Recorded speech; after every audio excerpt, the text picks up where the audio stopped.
Good morning. Nikolai Gorbachev here with little Esther. We're sitting here at the beach. As you can see, she's doing her thing. She don't want to get in the water yet. Just thinking about gratitude. You know, how I'm the type of person that is just totally appreciative of everything that anyone ever does for me. But because that really doesn't happen, I don't let anyone do anything for me. But when they do, it's like I can't explain it because I've been doing this so long, my whole life. I never really had a friend. A friend to me is something that I can't explain. It's everything. I've had two friends in my life, truly friends. I'm talking about a friend, someone that you can kick it with, someone you can hang out with, someone you can tell your shit to. It's like people will say friends. They'll use that word friend like the waves of the ocean keeps rolling in. Friend. It just rolls right off their tongue. Tell you the truth, friends to me are it's earned.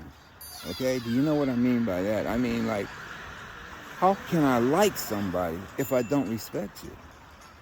I have to respect you before I like you.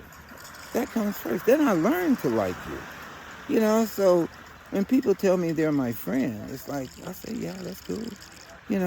But they have no meaning of that word. Because a friend wouldn't act the way they do. You know what I'm saying? A friend will look out for you. A friend's got your back. That's what a true friend is. These are associates. They use the word friend, but they're really associates. So I take friends very personal. Very personal.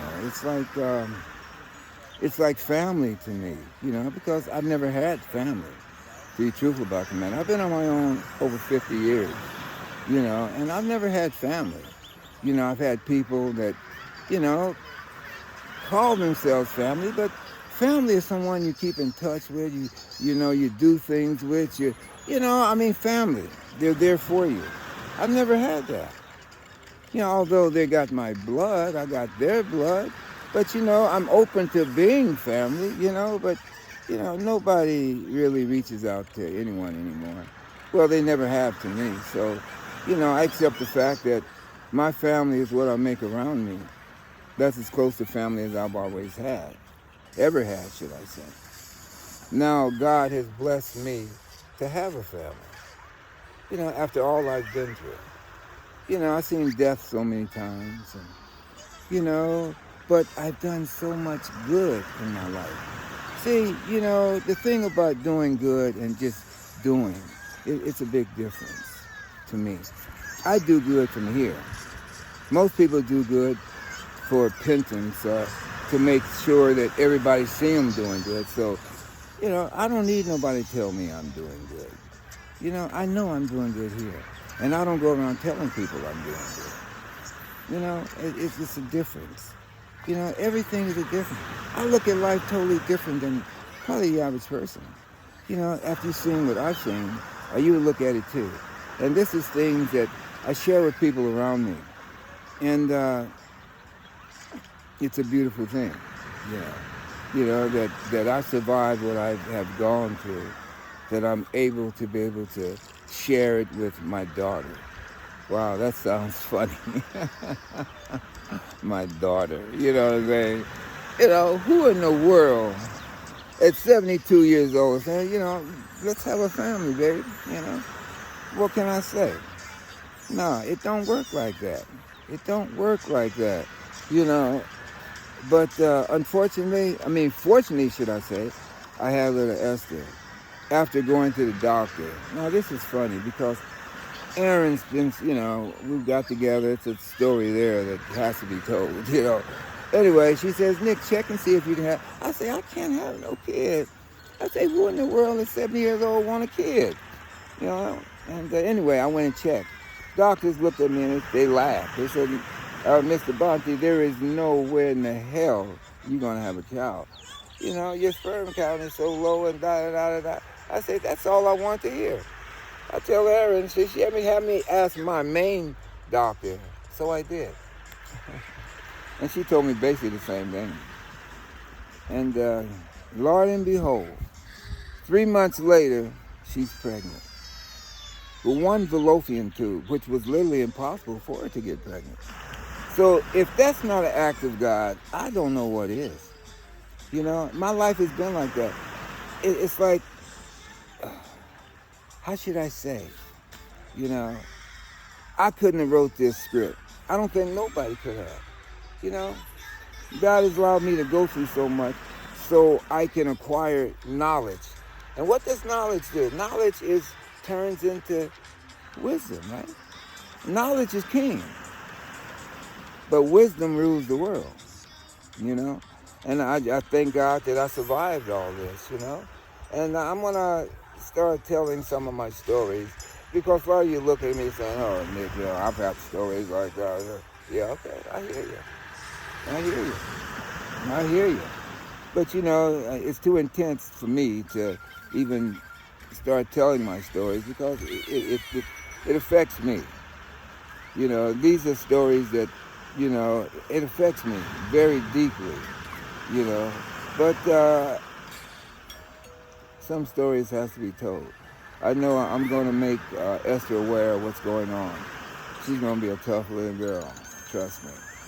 So I'm just saying, you know, I'm just rambling on right now because I'm sitting here at the beach and it's a beautiful thing, you know. It makes you want to talk. It makes you want to just, you know, share shit, you know.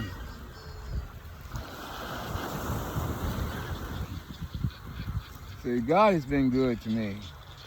I say that because I know there's a God. You know? No one allows a man to go through what I've gone through and seen death so many times and be around to talk about it. Especially have this.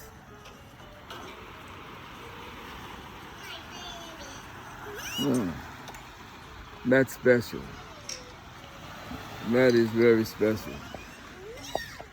I'm just saying, you know, you can take it any way you like, but, you know, I look at it, you know, where I'm at and where I come from. Here I am. Since I came to Hawaii, Hawaii has cuddled me, should I say. You know, since I've been here, I never worried about anything.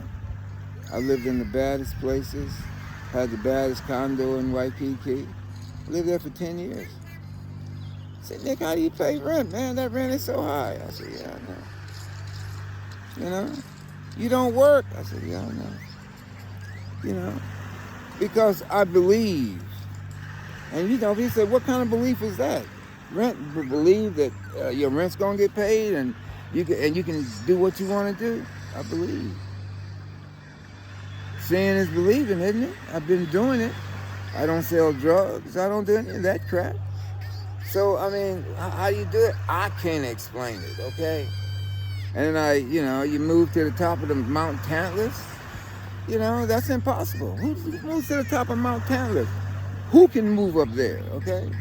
I moved up there in a $3 million home, you know, I mean, stayed up there. We couldn't stay up there because of Esther. But Esther had to be born there for some reason.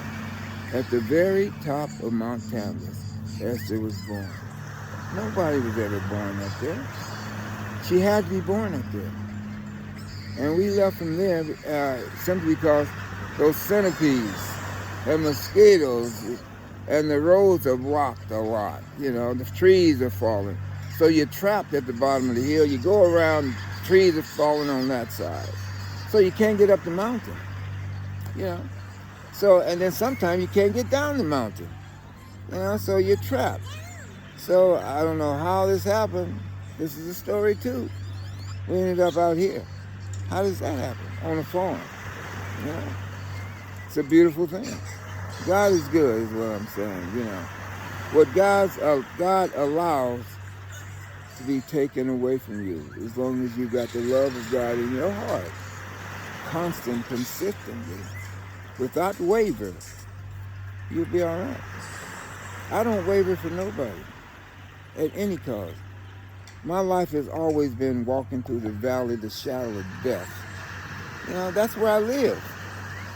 Hopefully I don't have to live there anymore. It's pretty scary there, trust me. But I survived, and here I am now, and God has blessed me beyond anything I could ever imagine. You can keep all that money because money changes you. You can't help but change you. Who wants all that money? You can't trust nobody. You can't go nowhere. You can't do nothing. I don't understand it. No, I'm going to tell you something that a very good person told me once. In fact, I consider him to be a friend. This was many years ago. I met him in Marin County. And he became a superstar, the whole 9 yards. And I went and kicked it with him in Hawaii. He came to Hawaii. I then Seattle, Washington. And I was at the Olympic Four Seasons Hotel that he invited me to come up. Me and my group. I had a group at that time, African Brazilian Samba group out of Seattle, Washington.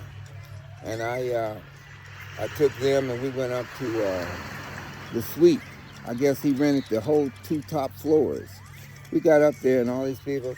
I walked in and there he was. Nikolai. Huey Lewis.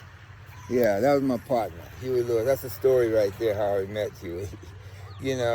And we got to talking. Who is Huey Lewis with? The other partners that was cool, that I met, back in the day. Tower Power. They were all in there, so we was all kicking it. And my group is sitting over there watching me like, Nick, you know these people like that? They're people like me and you. This is where I talk to everybody. I don't give a damn who you are. What makes you better than me? Okay, this is why I deal with people. So, I deal with people very well. And we kicked it, and me and Huey, we kicked back, and he was telling me, he says, Nick, he says, this fame and stuff, it ain't what it's cracked up. He says, I can't go nowhere, man. He says, I can't do nothing, man. He says, what kind of life is that? He says if he had to think it over again, he would think about that. This is what we talked about, you know what I'm saying? And that always stuck with me because it's like, you don't have a life. Once you became rich, it's good to have that security, but what about a life, dude? What about a life? Can you go down to the store and do what I got? What can you do without guards? That's no way for no one to live. For me, anyway. Money. You can keep the money, dog. I'm doing just fine. Because money is inevitable. It's coming, I've always had it, and I don't know how, but I've always had it. It's always been there when I needed it, should I say. Because God is good. I think I should attend to my daughter. Oh, maybe not. Are you pretty occupied? Huh? Occupied? She says she's occupied. Okay. Well, one more gander at the beach. This is worth it. Everything is worth it. Everything that I've gone through in life is worth it. See, because this is what it's all about. It's not the beginning or the middle. It's about the end. You can be anything you want in the beginning, in the middle. But how are you in the end? You don't want to be struggling. You want to be at peace with nature and yourself. This is what it's all about. Peace with yourself. All that other crap doesn't matter. Peace.